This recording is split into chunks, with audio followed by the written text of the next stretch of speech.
with text project, I'll be working with the book Of Mice and Men again for the same classroom, the 8th grade classroom in Los Angeles, California, at Vista Charter Middle School. My first text that I would use to supplement the core text would be Martin Luther King's I Have a Dream speech.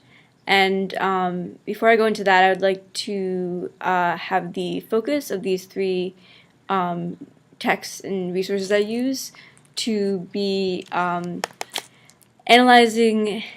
students analyze how different languages or texts or even different resources can speak of the human experiences, of the human experience, which in Of Mice and Men, there's a lot of sensory and visual language and imagery used.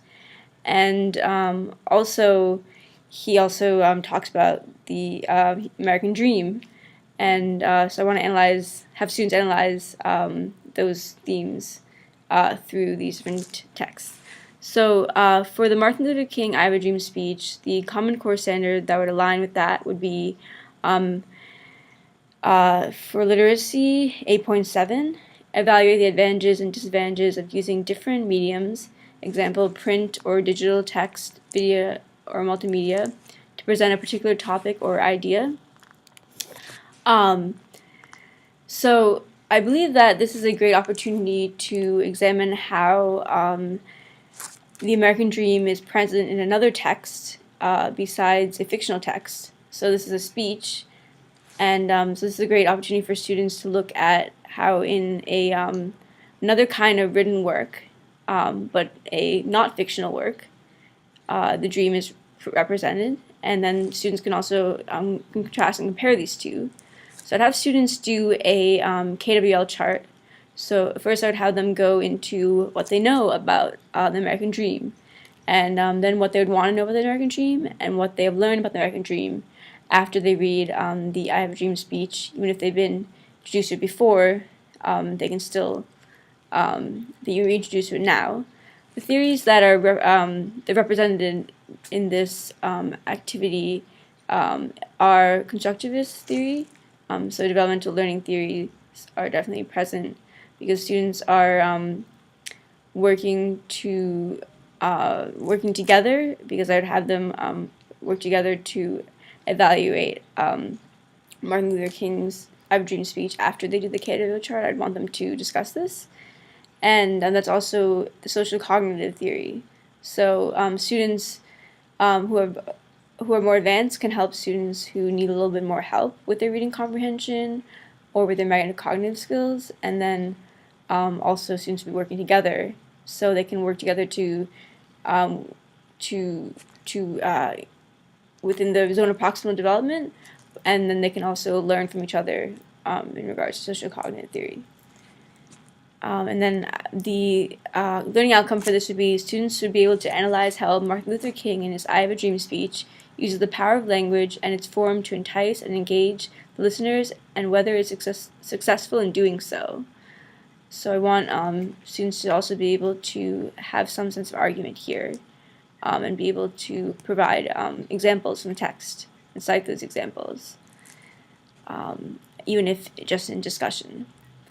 Okay, so the next text that I would want students to supplement the Of Mice and Men book is photographs from Dorothy Lange's photographs. She's a photographer who took photographs during this time period. So the Common Core standard, again, here is actually going to be the same as the last one, which is evaluate the advantages and disadvantages of using different mediums, example print or digital text, video, or multimedia, to present a particular topic or idea.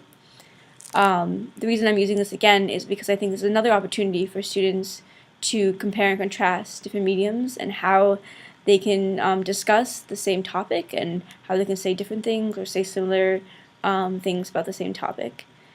And in this case, I would want students to do a quick write, so that would be the strategy that they'd be doing. And the question for the quick write would be, can visual art also tell a story?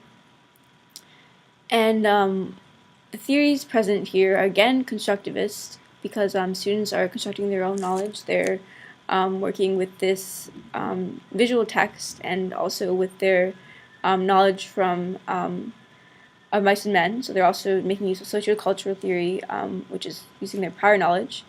But they're really trying to, they're not just beginning the answer to this, they really have to work at their answer and really help develop it. And also, I would want students to share their answers either with the whole class or with the groups after they reach some sort of conclusion about this. And then the last strategy or supplemental text actually that I'd want students to use.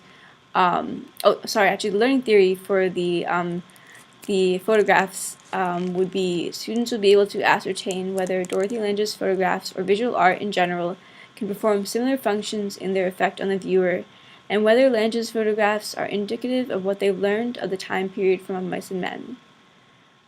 So I'd really want them to relate that back to the core text in that way, to see whether they can learn similar aspects or attributes of the time period from visual text and from a written text of Mice and Men, and how those two also compare and contrast, not just the Ivor Dream speech with the photographs. And also this would be a chance for them to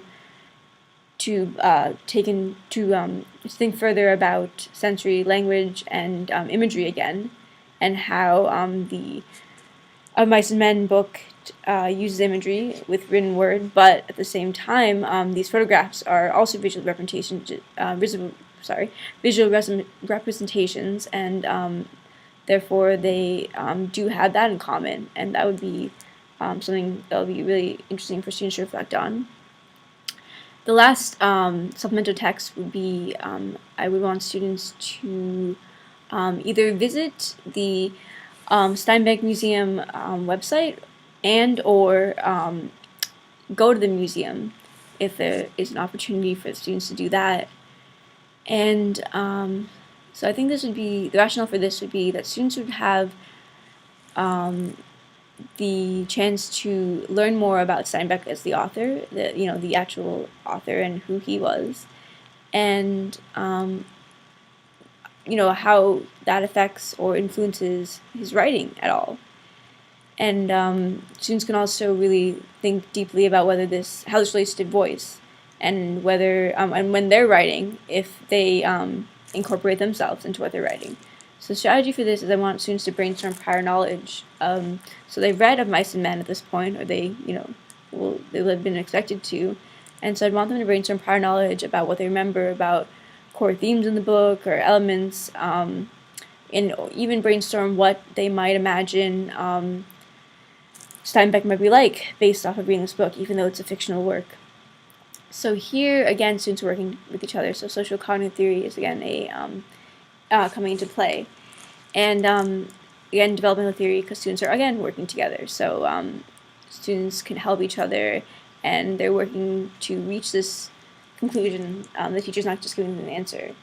So students will be able to use their knowledge together to remember essential terms and concepts. And I also think this would be a great opportunity even for them to take their brainstorming a step further and to create concept maps of concepts that they remember from the text from Mice and Men. And this is important because before they visit the website or before they even visit the museum, they'll be mindful of what it was about the book that really struck them and that was significant and worth remembering. And so then when they go into the museum or look at the website, they can access that information quickly because they have it right in front of them and not just have to look at it. They actually can think critically and think on a metacognitive level because they have brainstormed its prior knowledge. So also, in this case, social cultural theory will be used. And the learning outcome for this this strategy is students will be able to identify elements and themes in Mice and Men that may have been influenced by Steinbeck's life after they visit the Steinbeck Museum and or visited the museum website. So even though they're brainstorming before, they'll also have to brainstorm, not brainstorm, but they'll also have to access what they've gained from visiting the museum or the website. after they've done so. And another aspect of this this learning outcome is students will be able to argue whether the experience was informative or not in a reflection piece, judging the strengths and weaknesses of the information presented by the museum. So, did they actually learn anything about the text about Mice and Men by going to the museum? They may have learned something about Steinbeck, but did they see anything that they learned about him in the text? They really might not have, in their opinion, but if they believe that, I want them to be able to argue that in this reflection piece.